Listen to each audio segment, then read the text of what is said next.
Hello, and welcome to a playthrough of Eldritch Horror: The Dreamlands. This is my first playthrough, and we're probably going to make some mistakes, but we're going to muddle through it, and it's going to be fun. If you haven't played The Dreamlands yet, you should be aware that there will probably be spoilers in here, but if you're excited to see what it looks like, as I am, we're going to get going and see what happens.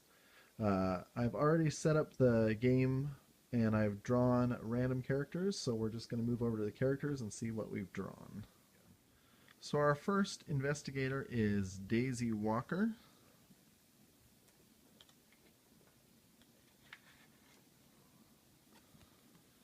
Uh, Daisy is from the Mountains of Madness expansion, and as an action, if you're on a city space, test observation. If you pass, gain one tome asset from the reserve or one random tome asset from the deck. When you perform a rest action, you may perform one additional action on a ritual or tome possession you have. And there's your stats.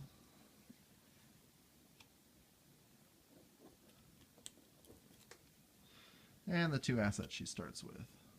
Arcane Insight. Choose yourself or another investigator on any space. Test lore -2. Roll one additional die for each tome possession you have. If you pass, that investigator gains a clue, then flip this card. And the second possession she starts with is the Old Journal unique asset. Test observation. If you pass, you may discover information that may prove useful to your cause. Flip this card.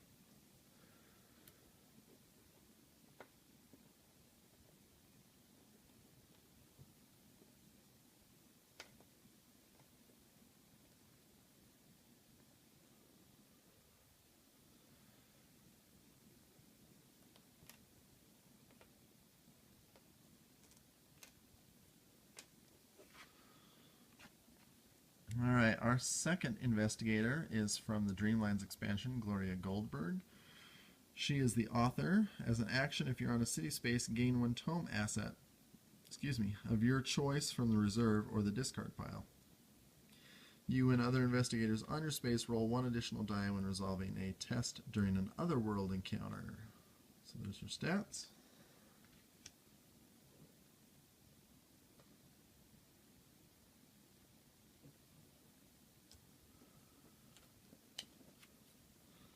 And she starts with a Mythos Codex.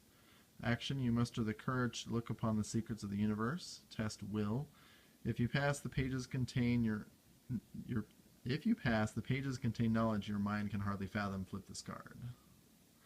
And she also starts with a Find Gate spell. As a glamour spell, play the top gate of the gate stack revealed. Well, we're actually already doing that with the Dreamlands board, but I don't know. We'll see if that helps us at all.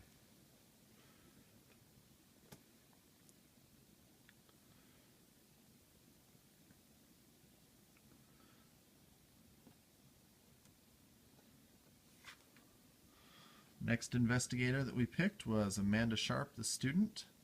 As an action, you may discard any number of talent conditions to improve one skill of your choice for each talent condition discarded.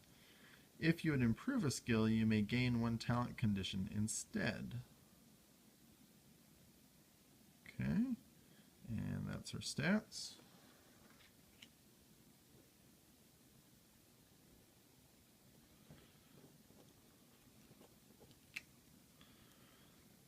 And she starts with an Unspeakable Research unique asset. When you perform a rest action, you may delve deeper into the secrets of the Ancient Ones. Make an observation check. If you pass, place one Eldritch token on this card, then you may flip this card. Fun. She also starts with a Quick Study talent condition. Once per round, when you gain this card or another talent condition, you may gain one additional talent condition. If you do, flip this card.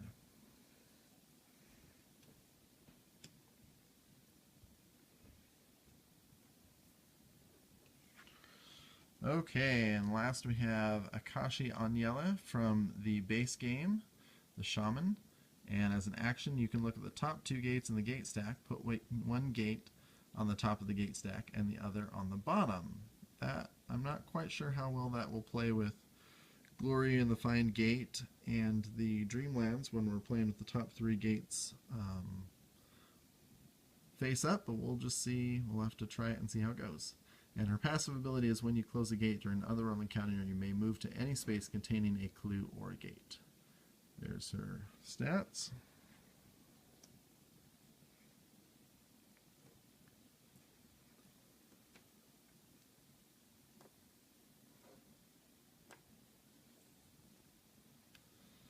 And Akashi Anyele begins with a Missive Relay spell. Incantation. During the encounter phase, you may test lore. If you pass, you may choose an encounter as if there are no monsters on your space, then flip this card. And one clue. So we don't really have a great fighter among our characters. So, I don't know, we might have to use that Missive Relay spell to get gates closed. So those are the characters we have chosen, and we'll get back to the game board and finish the rest of setup. Okay, now that we're back to the game board, we're just going to draw our asset reserve cards.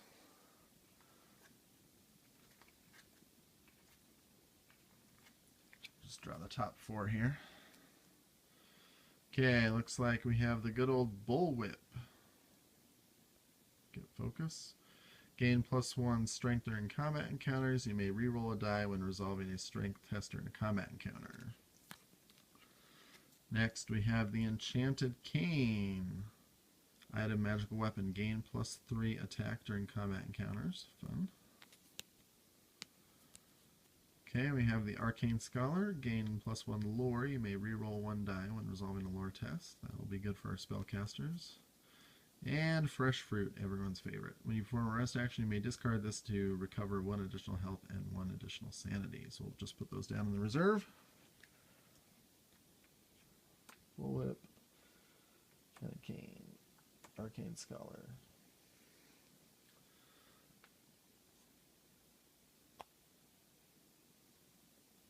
Okay, Kashi's going to start down there in South Africa. We have Daisy Walker and Amanda Sharp, both in Istanbul. And Gloria is going to start in Arkham, and she is on the same space as the Expedition Encounter token, so that'll be kind of fun. The other thing that we've done is we have turned over the top 3. Okay, we're back after a minor technical malfunction. What we've done is we've actually started, per the Dreamlands sideboard, we turned over the top 3 gates, and it says you actually turn over the top 3 gates that are not Dreamlands gates. So the first gate that we saw was actually right over here in Celiphaeus. The second gate that we saw was Dilith Lean here. The third gate was the Heart of Africa. So the first 2 don't count because they're actually Dreamlands gates. And so per the rules for the Dreamlands sideboard, you're just going to turn over gates until you get 3 that aren't on the Dreamlands sideboard. So the first 2 didn't count. So the first one is the Heart of Africa. And so we put a random dream portal to the moon on the Heart of Africa. And as you can see, it has the little green dotted line, which means as a local action, you can move from the Heart of Africa to the moon on the Dreamlands sideboard. So we'll see how that works in gameplay. The next gate that we revealed was the Himalayas. So in the Himalayas, we randomly selected to the Underworld. So that's has a local path to the Underworld space on the Dreamlands sideboard, as well as Sydney was our last gate. And Sydney has a local path to Unknown Kadath. So these can just go back on top of the gate stack. And per the rules on the Dreamlands, when you reveal them, it tells you to just leave them there and not turn them back over. So we get to play with those top 3 on the top of the gate stack, which is kind of interesting. I'm curious to see how that plays with the rest of the game. Our ancient one that we've chosen is Hypnos. So Doom starts at 12. The Cultists, here's a good shot at the Cultists. Have to make a will -1 check for 0 successes, but if you pass the will check, you free the dreamer from eternal slumber and defeat the monster. If you don't pass that, then you have to fight him like a normal monster, and as long as you pass the strength test, you gain a madness condition, which is not the best thing ever. They do only have 1 toughness, however. I've already set up the Mythos deck there, and we set aside all the Hypno special encounters and set up the Dreamlands sideboard. Hypno says when Investigator performs a rest action, he cannot recover both health and sanity, so that's a good thing to remember. When 3 mysteries have been solved, investigators win the game. When Hypnos awakens, flip the sheet and resolve the Hypnos awakens effect on the back. And on a reckoning, each investigator moves 1 space toward the nearest space on the Dreamland sideboard unless he spends a sanity. So kind of interesting.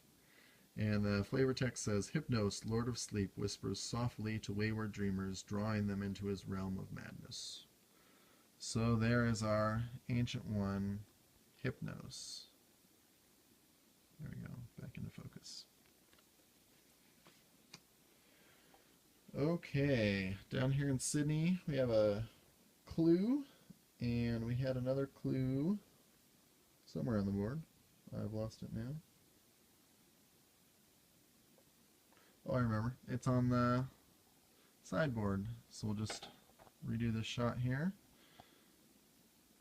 And here is the sideboard. Okay, so we started the sideboard. We have a gate in Celiphaeus. And in addition, we have a crazed mob. So the crazed mob says, if you pass the influence test, you can defeat the monster. So an influence -1.